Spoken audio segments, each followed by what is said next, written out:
gun. Ramos looking like he's got one more good run. His hips are a little shaky, but his heart is still true. Oh, how that dog loves hunting with me and you. Sporting dog adventures, run boy run. Everything you need is here under the sun. Hey, this is Jeff Fuller of Soggy Acres Retrievers and Sporting Dog Adventures TV. We have had a great run showing our love for dogs with our show, our podcast, our social media, and all of that is based on Soggy Acres Retrievers. We proudly bring this podcast to you by Soggy Acres Retrievers and ask you if you are looking for training, boarding, or a yellow, black, or chocolate Labrador Retriever puppies, please check out soggyacres.com. Remember, everyone deserves a soggy dog. Hey, welcome to the Sporting Dog Adventures podcast. I'm your host, Jeff Fuller. I am talking to you today from the sunny 70-degree temperature part of southern Wisconsin. Now, it is warm, and we are looking at Duck Eve. We are coming up on the weekend of our opening weekend for waterfowl.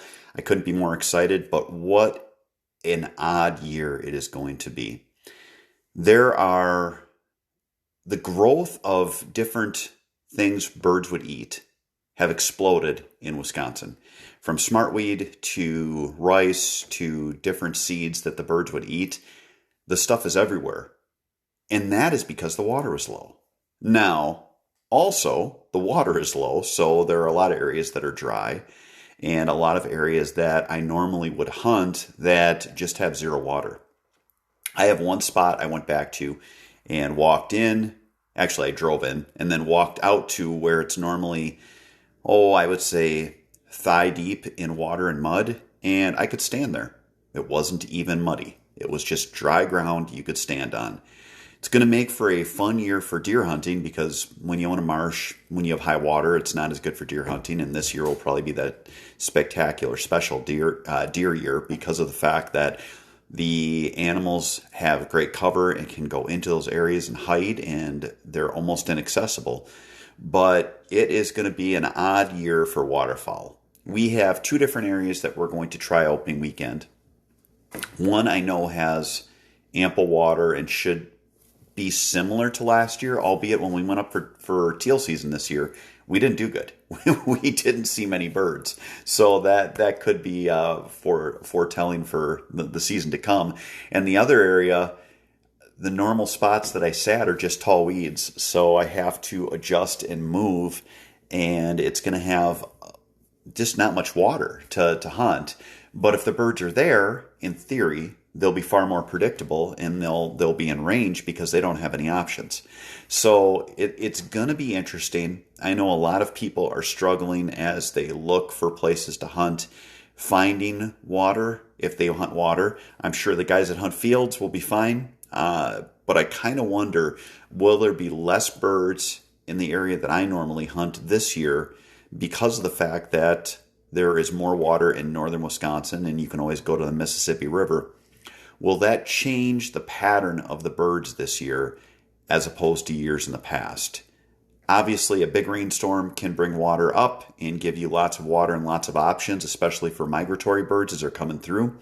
Again, with how dry everything has been in the southern half of Wisconsin, there is lots of food. I have not seen a production of grass seed, rice, smartweed, and different things like I've seen this year. So there is going to be a lot of food. But again, from what I've noticed, ducks normally don't go into a marsh and walk around and eat like chickens on feed. They like to be in those puddles and they like to eat the seeds off the water. So it will be interesting. Regardless, nothing is better than an opening weekend. I'm really excited. I can't wait to get out. I'm going to have at least one of my boys up, probably both boys, a couple of good friends, and we will pound the opener, and we will hopefully get some birds. But regardless, that again, I know I often talk about it. the nice part about not filming a television program anymore, as we did with Sporting Dog Adventures for 9 years, is it really takes hunting and makes it fun as opposed to a job. There's so much pressure to get birds in and to get birds on the water so you have them filmed that it makes it when you have a volley where everyone has, where the big group of birds come in and you flock shoot and no one gets a bird. It makes that funny and fun as opposed to, oh my God, what if that was our only volley? That could have taken up a whole segment of the TV show that we just missed. So makes things fun to look forward to. And again, it's going to be a learning year for me. I did start at our duck camp and our deer camp. I started a journal, and that is going to have the different hunts that we have year by year, and I'm going to put in the conditions, the winds, the temperature, and just have that so we can always look back on it 20, 30 years from now. I started in teal season. I didn't start until the end of teal season, so I just put a synopsis of what teal season was like. But I'm planning on at least the weekends that we're up there, and we have a good group of guys to chronicle what we saw and have that. We're also going to get photo albums and have our photo albums every year so that we can watch that and kind of, I don't know, just give hunting camp a little more nostalgia. So you can look back and you can say, what was this year like? What was that year like? Is this a similar year to what we had in 2021 when it's 2031? And kind of, I guess, see if there's any correlation between conditions, temperature, wind directions, year after year as we look forward. It'll definitely be interesting, but I am looking forward to it. I think we'll have a solid season. Last year was fantastic. We had a really good year. I don't foresee it being as good as last year, but who knows? But I think we'll have a good season. It appears from what I saw in teal season that the wood duck numbers are up. There seem to be about the same amount of mallards, if not a few more. The teal numbers that I saw during teal season were way down. So that could be interesting as well. What is going to be, I guess, a point of interest for me personally this season, we added a new property, and it's got a lot of rice, and I'm wondering if we'll get any other types of ducks.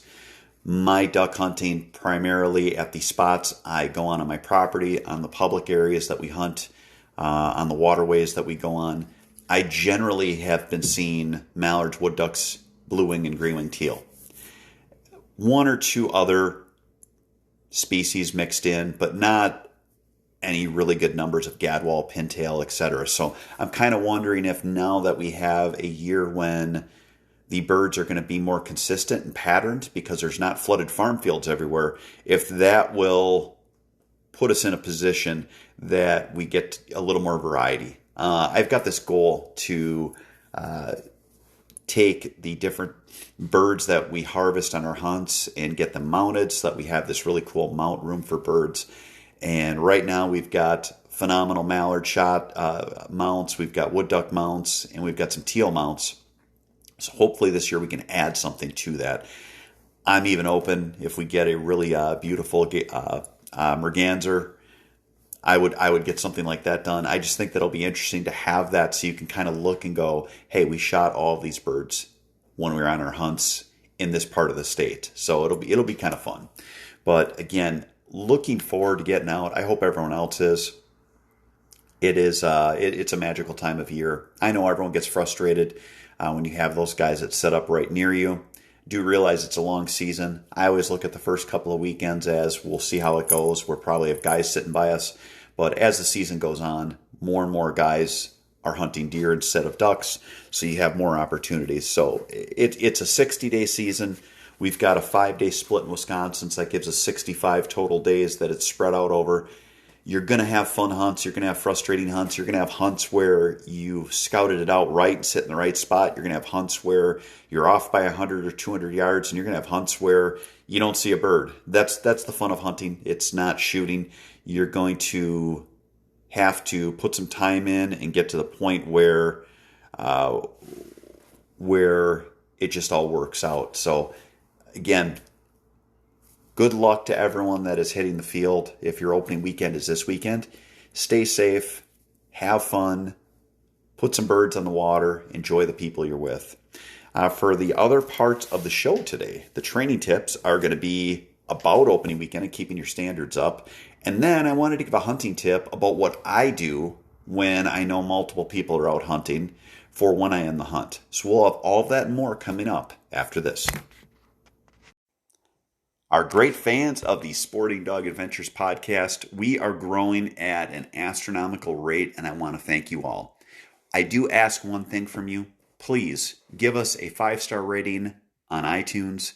Please give us a thumbs up, follow us, subscribe to us on whatever other platforms you're on.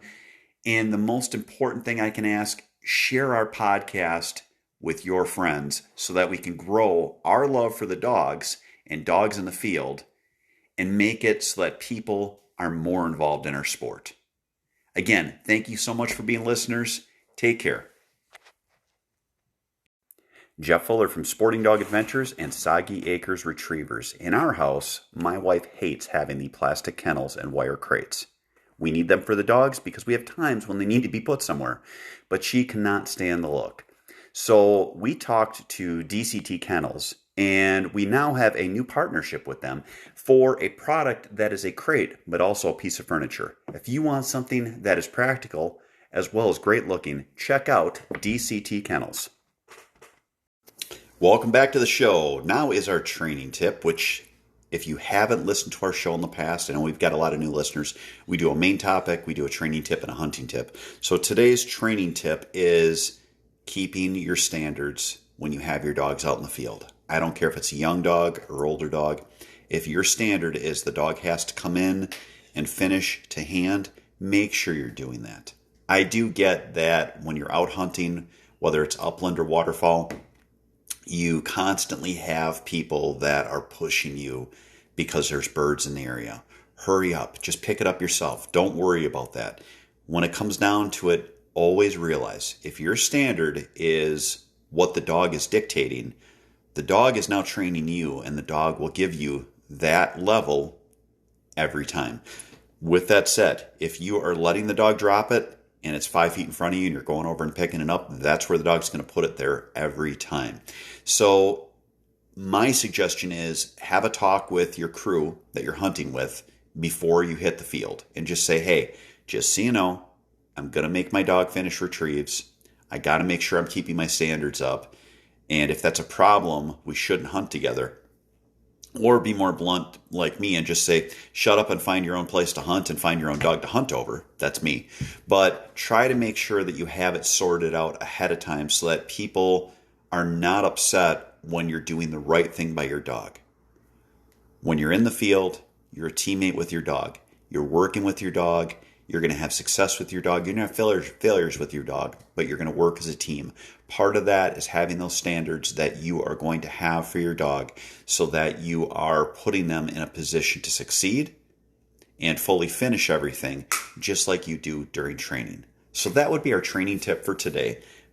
Please understand that, again, if you allow a dog to short you on a retrieve or to break or to be vocal, if you allow it once, it's going to perpetuate and get worse. So fix it at the front end so that you can have fun with your dog in the field. Many guys won't understand that, but they're also the guys that either don't own dogs or have dogs they can't take out hunting because the dog's so out of control because they've allowed them to get to that point. So be safe, be successful, work with your dog as a teammate, have a great waterfowl opener when yours comes up for your state. Again, ours is this weekend. I can't wait to get out there.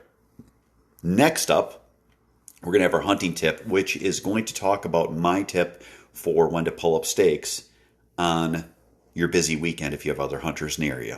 We'll have all that and more coming up after this. Jeff Fuller again from Soggy Acres Retrievers and Sporting Dog Adventures podcast. When you look at hunting, you need to have yourself prepared. Our good friends at Mac Outdoors have reloading supplies as well as great clay target machines to get you prepared so you have more success in the field. Don't get that dirty look from your dog. Check out Mac Outdoors. Hey, this is Jeff Fuller from Sporting Dog Adventures podcast. I want you to know that we buy all of our trucks at Boucher Automotive. We go to Janesville. They've got a great selection, great staff. If you're looking for a new truck or car, check out our friends at Boucher Automotive in Janesville. Welcome back to the show. Now is our hunting tip, and I wanted to talk to everyone about when you should pull your decoys and call it a day. We have in the past talked about when to set up, when to get out there, and when to be ready. And I thought, why not talk about what I personally do, and that is when I pull my decoys and call it good as good can be. So with that said, I like to wait until at least 9:30 toward 10 o'clock, if not a little later, because I like it when everyone else is picking their stuff up, because then you see birds. You get that push, whether it's a couple of miles away on a lake or a river system or private ponds. When guys are going out to pick stuff up, those birds that are still in that area will leave. They've been shot at. They're going to freak out. Many of them will completely relocate to a different area, and that might be right where you're sitting. I like to sit there. I like to give it time. I like to, if you're at a marsh, listen to the vehicles leaving and know that it's the time to stay. If you are on a lake or a river system, you can hear the boats taking off or the four-wheelers taking off as people are pulling up stakes. But you will get that last final push of birds when people are heading out, and it can make your hunt that much more fun. It is something I've used on waterfowl as well as deer. I always had a rule of deer hunting, and still do, that if you're going to meet for lunch, you always meet at about 10:30, and you're back on standby 11, or you meet at 1:30, back on standby 2. And my thought on that was always that people would walk out to their vehicles on lunch or go meet someone for lunch. They're going to push deer. They're going to move deer. I shot in northern Wisconsin on big public land where it was very common for people to walk out. I shot over half my bucks between 11 and 1 o'clock. And I always called them my lunchtime bucks or my packer bucks, because people would be going out to watch the game or they'd be going out to have lunch. And they would bump the deer around. And if you're sitting still, the deer come right to you, hopefully, in theory. The same is true about waterfowl hunting. If you are sitting there and you're not moving, when everyone else in the world is calling it quits and they're moving around, those birds are going to be circling. They're going to see the other guys moving around. And eventually they're going to go to an area that appears to be calm without much movement, which can be you and your decoy spread. So that would be my hunting tip for you today. Give it a little bit of extra time. Hold out until that other guy leaves. Get a couple of extra birds. And you know what? You're sitting there with your friends. You're enjoying the hunt. Take something along to eat.